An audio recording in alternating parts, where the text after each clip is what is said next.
Okay, looking at question 2 of your chem bonding and kinetics assignment, we are supposed to draw the structure of CO2 and NO2. So in this case, what does the word structure represent? So for structure, in the case of showing shape, right, has relevance to your dot and cross. Because in this context, it's no longer asking you about giant molecular, simple molecular, giant ionic, or giant metallic, but rather we want to show the shape of the molecule. So importantly, in your answer, we need to see, number one, the molecule to have the correct shape, the correct bonding. So what does the correct bonding mean? Is it a double bond? Is it a single bond? Is it a triple bond? The type of bond shown must be correct. Is it a dative bond? And last but not least, the lone pairs or electrons on the central atom. So in order to draw the structure of CO2 and NO2, this will entail us having to draw the dot and cross first. So step 1, we have to draw the dot and cross. Why so? So that we can know the number of bond pairs and lone pairs around the central atom to determine the shape of the molecule. So in this case, for CO2, the central atom will be carbon. Alright, so carbon. And next, once we have carbon as the central atom, we know that carbon has 4 valence electrons because it's in group 14. Oxygen has 6 valence electrons. So we will start drawing a skeletal like this, right? Carbon flanked by 2 oxygens. And we know that oxygen having 6 electrons each will need a double bond to achieve octet.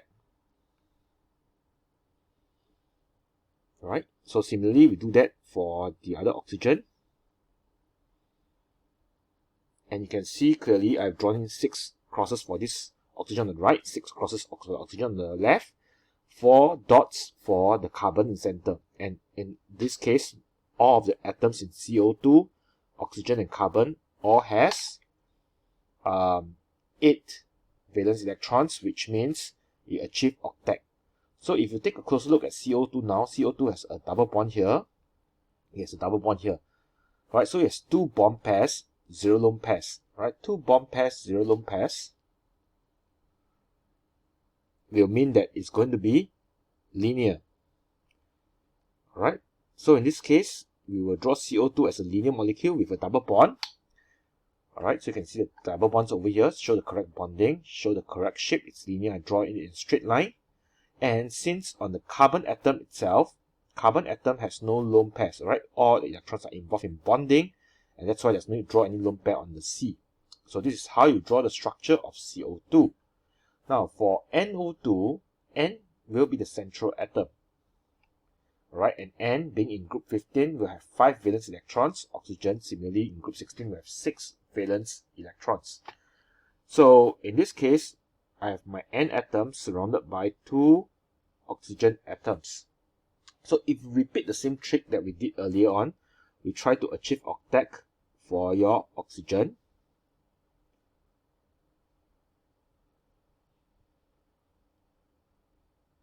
It seems as though we have the same dot and cross, right?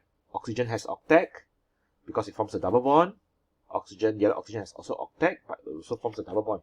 But clearly you see there's something amiss about nitrogen, because in nitrogen, if you take a closer look at what I've drawn for nitrogen, I've only drawn in 1, 2, 3, 4 dots, which means it's not the correct number of valence electrons. So some of you may naturally think that, okay, let's add in a dot over here. Okay, that's not going to work as well. Why? Because if you add in one more dot over here, you realize that this nitrogen atom now, specifically looking, will have a total of 1, 2, 3, 4, 5, 6, 7, 8, 9. 9 valence electrons. And we know that nitrogen cannot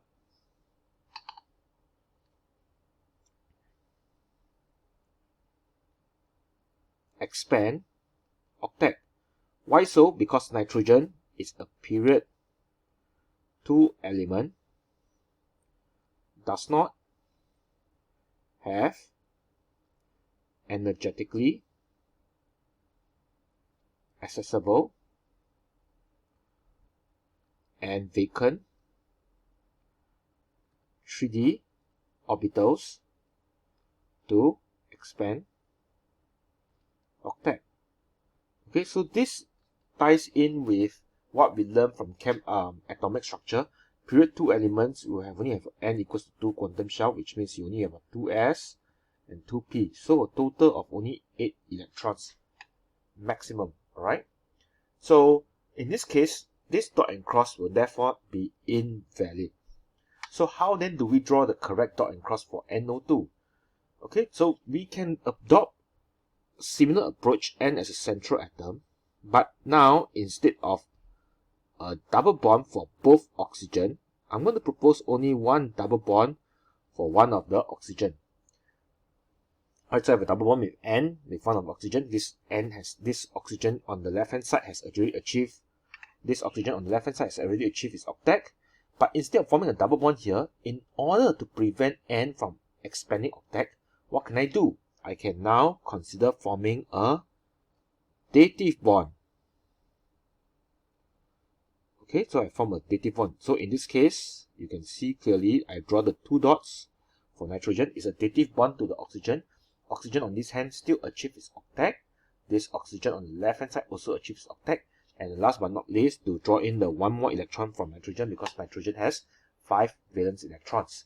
So with that, you can see both oxygen has achieved octet, but nitrogen itself have not achieved octet. But that's perfectly fine, because in this case, a total count of electrons, we have 5 from nitrogen and 6 plus 6 from the oxygen atoms. In total, we have 17 electrons.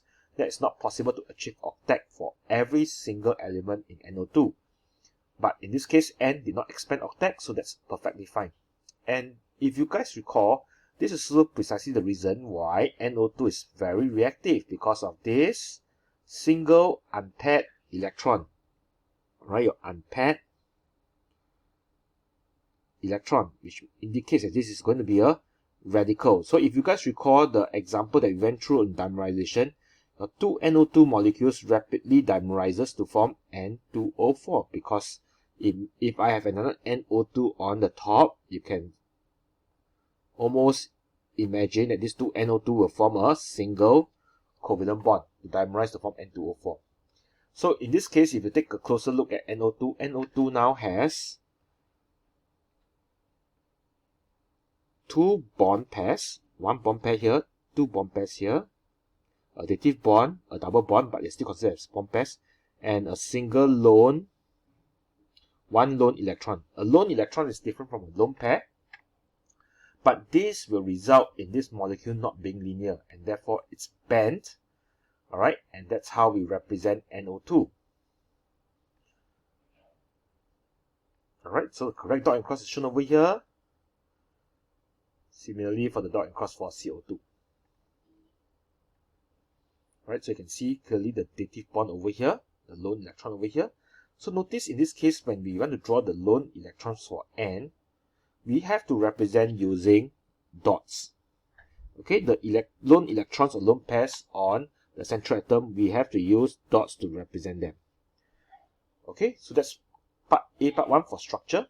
And then we move on to the shapes. So earlier on we talked about the shapes already. So shapes for CO2 will be linear, because you have 2 bond pairs, 0 lone pairs around the central carbon atom. For NO2 it will be bent. You have 2 bond pairs, 1 lone electron around the central N atom. And in terms of polarity, okay, so in this case polarity, we are looking at a difference in electronegativity.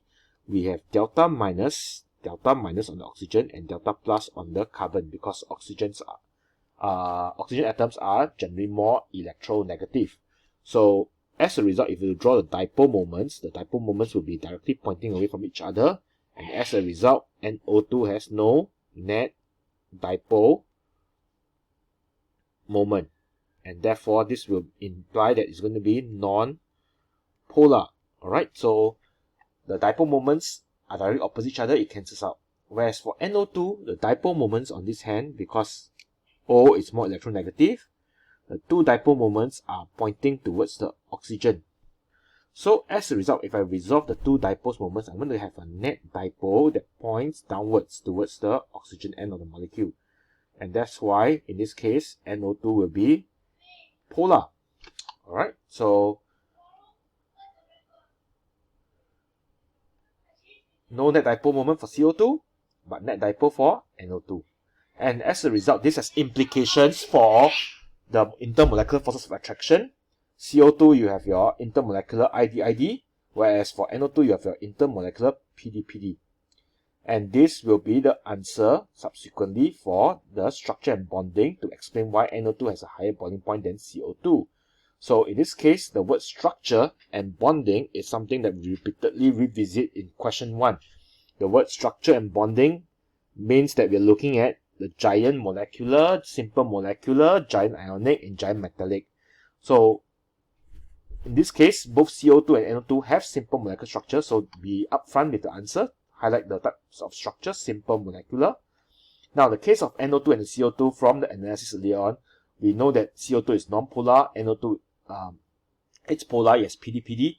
So we can straight away can reason out that NO2 has stronger PD as compared to the weaker ID in CO2. So more energy is needed to overcome the stronger PD between NO2 molecules than the weaker ID between CO2 molecules. Over here, I just want to again reiterate the point. We are not just interested in the type of interactions. So PD and ID will not give you your marks. You also have to specify what particles are involved. So the PD is between NO2 molecules, the ID is between CO2 molecules. So always the bonding and the particles involved. Okay, and last but not least, link it back to the energy requirement. Okay, and this is the answer for part B. Now, a common misconception that I see in some of your responses was to compare the size of electron cloud. Alright, so size of electron cloud is a concept that we discussed earlier in question 1, but why is it not applicable in this question? So if you take a look at the MR of NO2, alright, the MR of NO2, if we do a quick summation, N has 14, right? N has 14, oxygen has 16, so 14 plus 32, you have 46.0. CO2 will be 12 plus 12 for carbon plus 16 plus 16, you end up with 44.0. If you take a closer look at two MRs of CO2 and NO2, they are actually pretty comparable. Right, they're pretty comparable. A difference of 2 is not significant. So if it's not significant, the strength in the ID will not be the distinguishing factor. Alright, so in this case, the better answer will be to compare. Alright, I have PD for NO2 because it's polar, ID for CO2 in general, PD and is stronger than ID for molecules of comparable electron cloud size. Alright, with that, we are done with the review of question 2.